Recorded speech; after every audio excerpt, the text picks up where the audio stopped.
4 Oktober, peringatan wajib Santo Fransiskus dari Assisi. Santo Fransiskus adalah pendiri Ordo Fransiskan atau yang disingkat OFM, Ordo Saudara-saudara Aquinas. Dilahirkan di Italia pada tahun 1182. Ayahnya Pietro, seorang pedagang kain yang kaya raya. Ibunya Johanna Donna Pica, seorang putri bangsawan Prancis. Di masa mudanya, Fransiskus lebih suka hidup berfoya-foya dengan kekayaan ayahnya. Ketika berusia 20 tahun, Fransiskus ikut berperang melawan Perugia. Namun ia tertangkap dan disekap selama 1 tahun hingga menderita sakit. Setelah dibebaskan, ia mendapat suatu mimpi yang aneh. Dalam mimpinya, ia mendengar suara yang berkata, "Layanilah majikan, bukan pelayan." Pengalaman ini adalah awal pembaruan hidup. Ia mulai mendekatkan diri kepada Tuhan dengan hidup sederhana, melayani orang miskin, mengunjungi orang-orang di dalam penjara, dan bersemangat hidup miskin. Dia melihat semua orang sebagai saudara. Fransiskus, seorang pemuda kaya yang memilih hidup miskin. Suatu hari, ketika sedang berdoa di gereja Santo Damiano, dia mendengar suara Tuhan. "Fransiskus, perbaikilah gerejaku yang hampir roboh." Fransiskus melaksanakan perintah Tuhan. Ia menjual setumpuk kain ayahnya yang mahal untuk membeli bahan-bahan supaya dapat membangun gereja.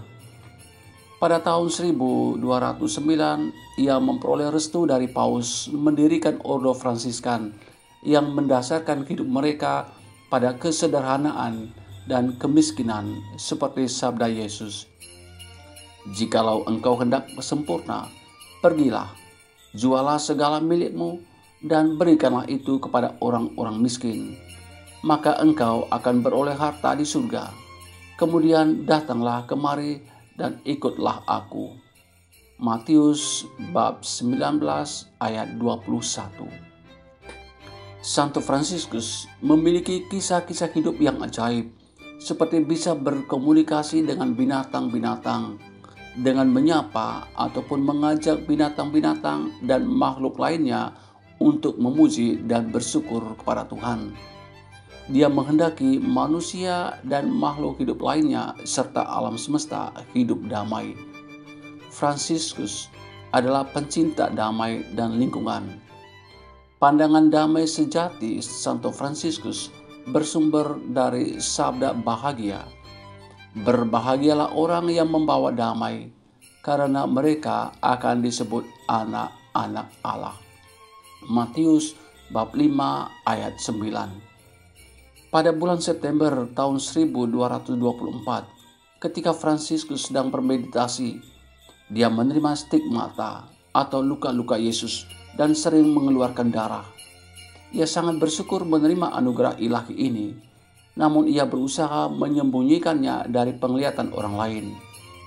Pada tanggal 3 Oktober 1226, dalam usianya yang ke-45, Fransiskus meninggal.